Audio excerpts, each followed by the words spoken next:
Will Hendrick est un étudiant de 25 ans vivant avec son petit ami. Un soir du mois de janvier 1999, il va partir à une fête étudiante, mais malheureusement, il n'en est jamais revenu. Après ça, de nombreuses spéculations ont été faites, mais la théorie du crime de haine en raison de son homosexualité a été priorisée. Mais le temps va passer et plusieurs théories plus mystérieuses les unes que les autres vont apparaître. Pour tout savoir sur la triste et mystérieuse disparition de Will Hendrick, lançons-nous maintenant dans la vidéo.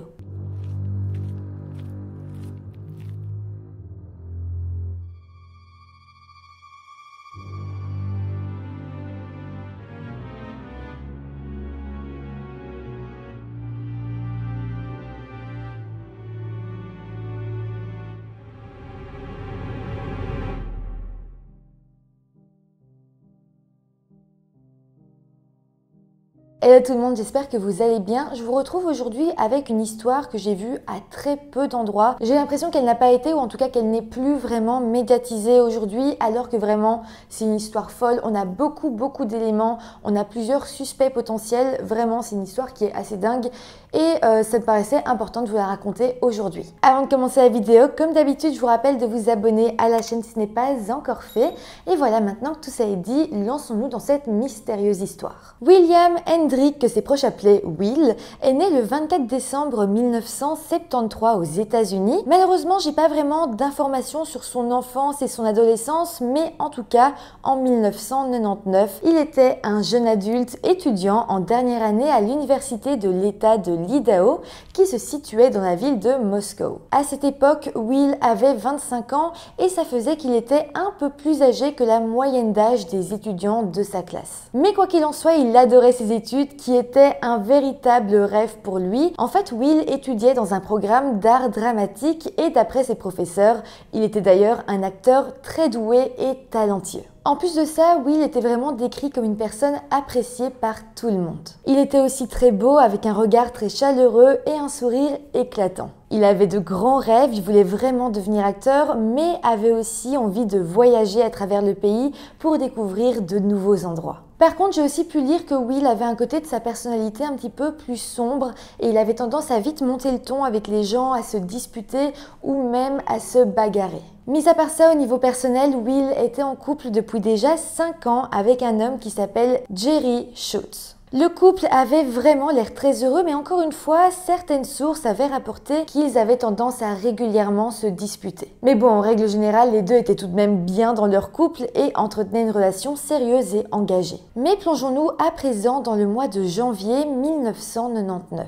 À ce moment-là, Will semblait totalement s'épanouir dans sa vie et avoir de beaux projets. Il s'était lancé dans la rénovation de sa cuisine avec Jerry. De plus, il avait une grosse audition à venir, mais surtout, il venait de décrocher un rôle dans un film hollywoodien. Financièrement, tout se passait très bien aussi. Il venait justement de recevoir un chèque de 6 000 $ qu'il devait encore aller chercher à la banque, donc je pense que ça se passait bien de ce côté-là. En fait, il était vraiment dans un des meilleurs moments de sa vie, et en plus là, il commençait son dernier semestre universitaire avant d'obtenir enfin son diplôme. Mais parlons à présent de la journée, ou plutôt de la soirée du samedi 9 janvier 1999.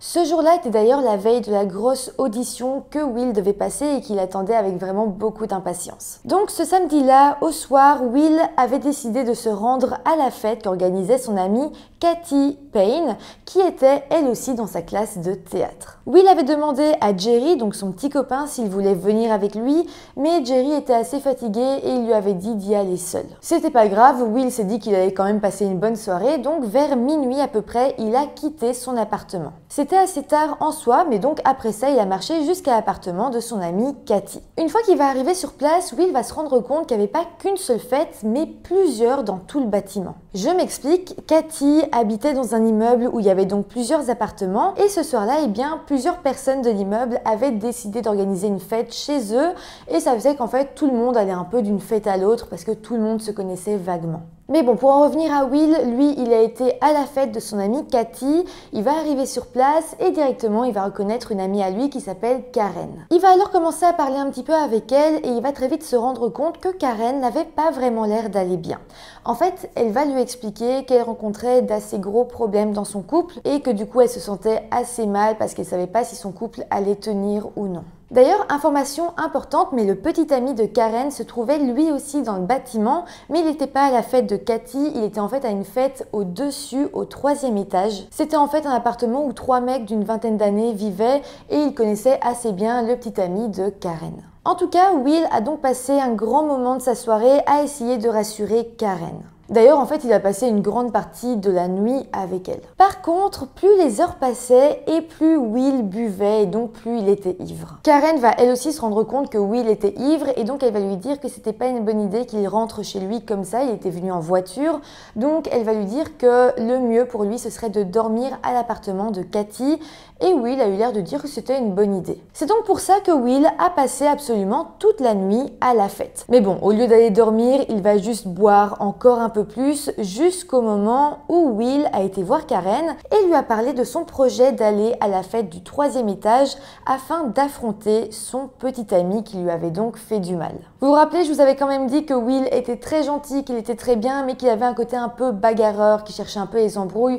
Ben voilà, ici on était en plein dedans. Karen a donc un petit peu paniqué, elle a essayé d'expliquer à Will que oui, elle avait des problèmes avec son petit ami, mais qu'elle avait vraiment pas besoin qu'il aille s'en prendre à lui ou quoi que ce soit. Donc elle a essayé de lui faire comprendre qu'elle préférait que Will reste avec elle. Will a alors accepté de ne pas y aller, mais bon, Karen savait très bien que si elle tournait le dos un peu trop longtemps, il était possible que Will aille quand même au 3e étage. Donc vraiment, elle a passé tout le reste de la soirée à le surveiller et à veiller qu'il reste bien à côté d'elle. Mais bon, le temps passait, il était à ce moment-là 2h30 du matin, Karen était fatiguée et donc elle a décidé de rentrer chez elle. Avant ça, elle a été voir Cathy, donc la personne qui organisait la fête, et elle lui a alors demandé de garder un œil sur Will, et c'est donc ce que Cathy a fait. Mais voilà, quelques minutes plus tard, Cathy va sortir de son appartement parce qu'elle voulait appeler Karen pour s'assurer qu'elle était bien rentrée chez elle. Elle va alors parler au téléphone un petit moment avec elle et puis Cathy va retourner dans son appartement. Elle va vouloir regarder où était Will, mais à ce moment-là, elle ne va pas le retrouver. Cathy a alors regardé sur le parking et a vu que la voiture de Will était toujours là. Ça l'a évidemment rassurée et elle s'est donc simplement dit qu'il était parti à une autre fête dans le bâtiment. Au final, les heures sont encore passées, le petit matin est arrivé et tout le monde est parti de la fête, vraiment très tôt le matin.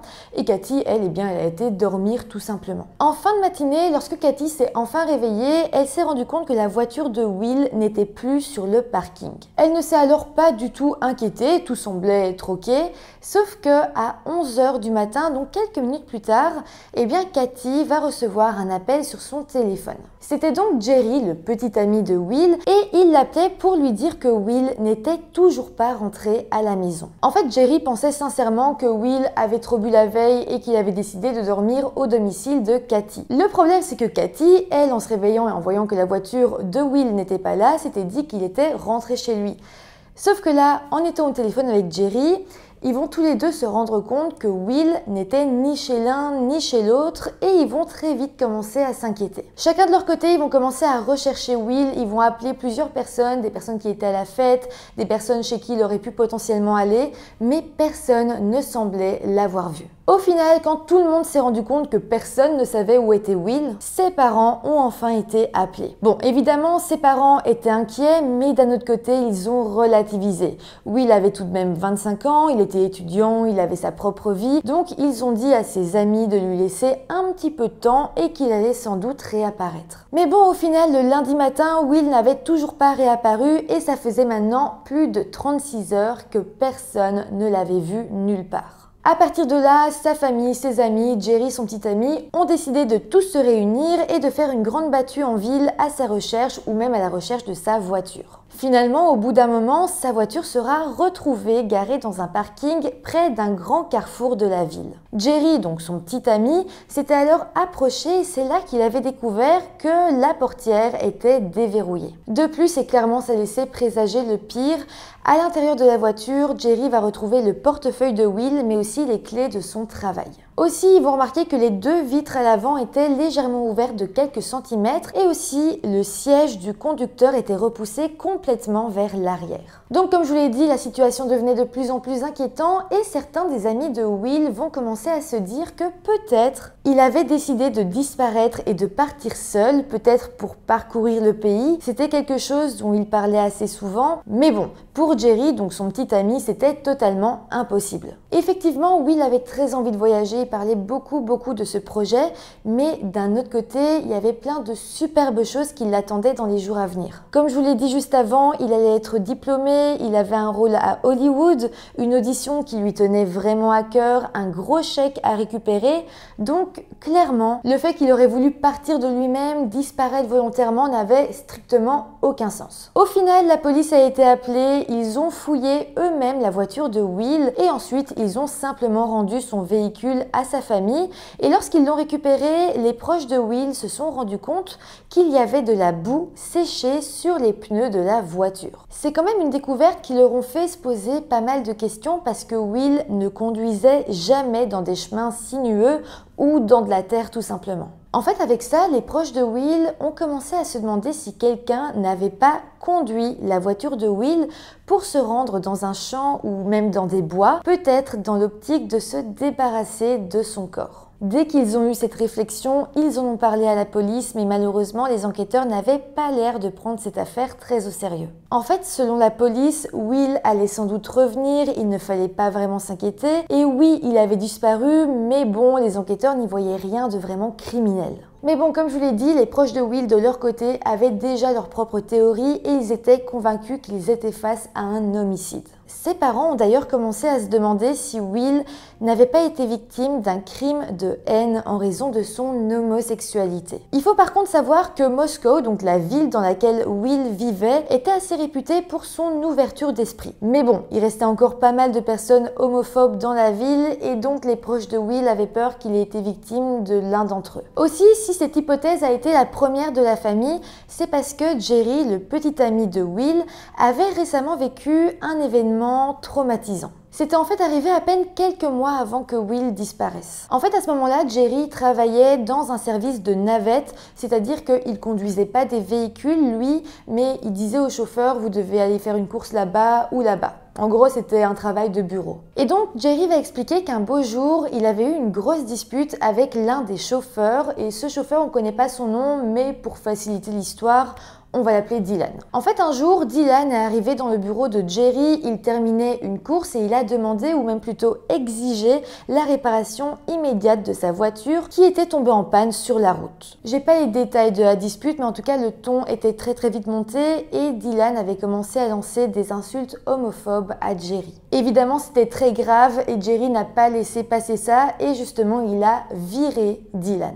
Après ça, Jerry était convaincu que Dylan lui en voulait énormément et c'est d'ailleurs pour ça qu'il a eu l'impression que peut-être Dylan aurait pu s'en prendre à Will, son petit ami, dans un but de vengeance. D'ailleurs, dans la ville, il va rapidement y avoir des on-dit, des gens qui parlaient un petit peu de la disparition de Will, de Jerry et en fait, on va apprendre, toujours selon la rumeur, donc c'est vraiment pas à prendre au pied de la lettre, que Will parfois allait chez Dylan lorsqu'il avait trop bu. En fait, Will et Dylan auraient été amis et lorsqu'il était saoul, pour pas se disputer avec Jerry, eh bien Will allait dormir chez Dylan.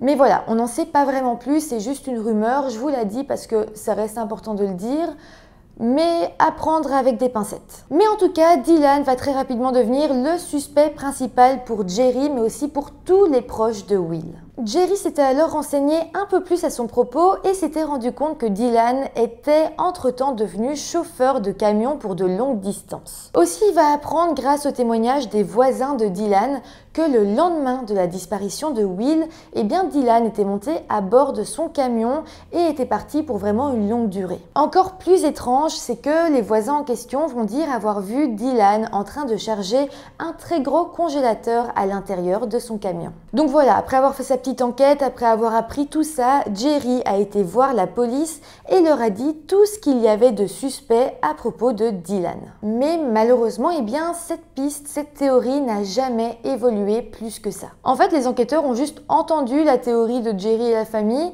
ils ont dit ok, c'est intéressant, mais ils n'ont jamais enquêté dessus et ça n'a pas été plus loin. Par contre, les enquêteurs de leur côté ont commencé à un peu plus se pencher sur l'affaire quand même et ils ont interrogé chaque personne qui était présente à la fête où Will avait disparu. D'ailleurs, selon eux, chaque participant était devenu un suspect potentiel et ils ont alors fait passer le test du polygraphe à chacun d'eux. Grâce à ça, on va en apprendre un peu plus sur toute cette affaire. En fait, on va apprendre que l'homme qui habitait l'appartement juste en dessous de celui de Cathy, donc l'ami de Will chez qui il avait passé la soirée, était en fait probablement la dernière personne à avoir vu Will en vie. En fait, ce voisin du dessous n'avait pas du tout participé aux soirées du bâtiment, il n'avait pas organisé de fête chez lui. Simplement, il était chez lui comme à son habitude. Mais en tout cas, cet homme va expliquer à la police que tôt le matin, Will avait fait éruption chez lui en entrant par sa porte d'entrée qui n'était pas verrouillée. L'homme avait été extrêmement surpris de voir un inconnu débarquer chez lui, mais bon, il s'est vite rendu compte que c'était un jeune étudiant qui était un petit peu pompette,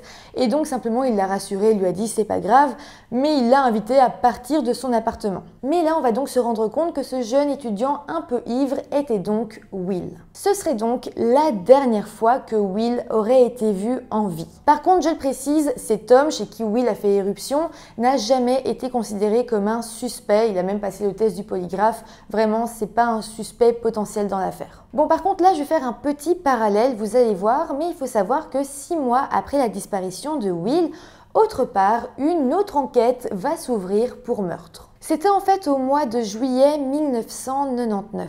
Un couple de 2 hommes homosexuels qui s'appelaient Gary Madson et Winfield Mauder ont été abattus à leur domicile. Une enquête avait évidemment commencé et rapidement les 2 meurtriers avaient été retrouvés. Il s'agissait en fait de 2 frères, un certain Benjamin Matthew Williams, âgé de 31 ans, et James Tyler Williams, âgé de 29 ans. La police va très vite apprendre que les 2 frères étaient connus pour se revendiquer suprémacistes blancs. De plus, ils avaient grandi dans une famille de chrétiens fondamentalistes qui prenaient absolument tout ce qui était mis dans la Bible comme vérité absolue, et d'ailleurs leur famille se préparait très sérieusement à l'Apocalypse. Les 2 frères avaient alors vécu toute leur vie très isolés du monde et d'ailleurs ils avaient même eu l'école à la maison. Ils étaient alors devenus d'excellents élèves, par contre il leur manquait clairement une intelligence sociale et ils étaient devenus racistes et homophobes. Vraiment, ils n'avaient en eux aucune tolérance ou même ouverture d'esprit. Mais pour en revenir au meurtre de Gary et Winfield, le couple homosexuel, la police avait alors compris que les frères connaissaient le couple et qu'ils avaient comploté entre eux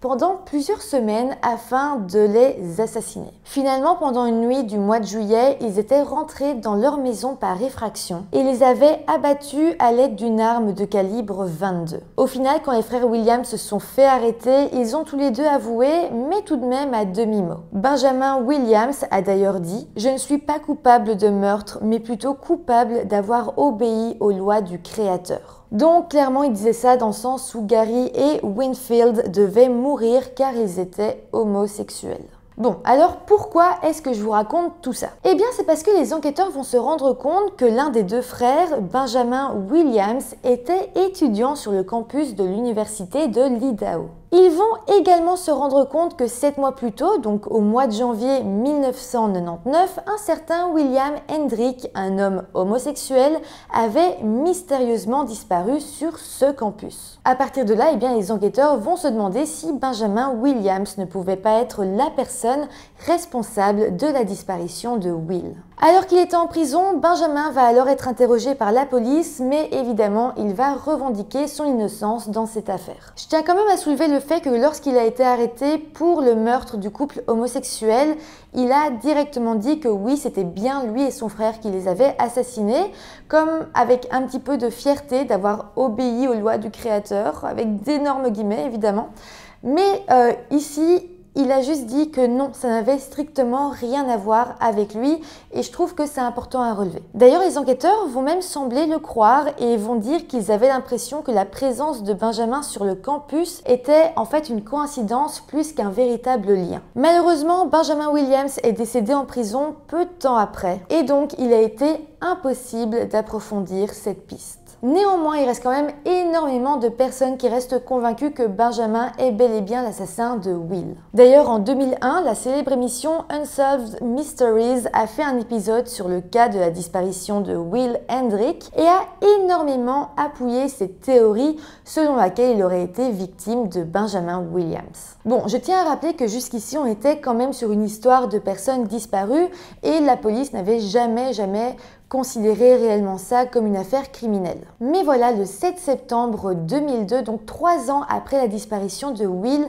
tout va changer. Ce jour-là, 2 personnes chassaient dans une zone boisée un peu à l'extérieur de la ville de Moscou. Mais voilà, à un moment, alors qu'ils s'enfonçaient dans les bois, ils vont tomber sur quelque chose qui ressemblait à un crâne humain et à un os de la mâchoire. Évidemment, ils ont immédiatement appelé la police. Les enquêteurs arriveront sur place, ils verront bel et bien qu'il s'agissait d'un crâne humain. Ils vont essayer de retrouver plusieurs autres parties du corps, mais à part une oreille, eh bien, ils ne vont strictement rien retrouver de plus. Les os retrouvés seront testés et on se rendra compte qu'il s'agissait des restes du corps de Will Hendrick.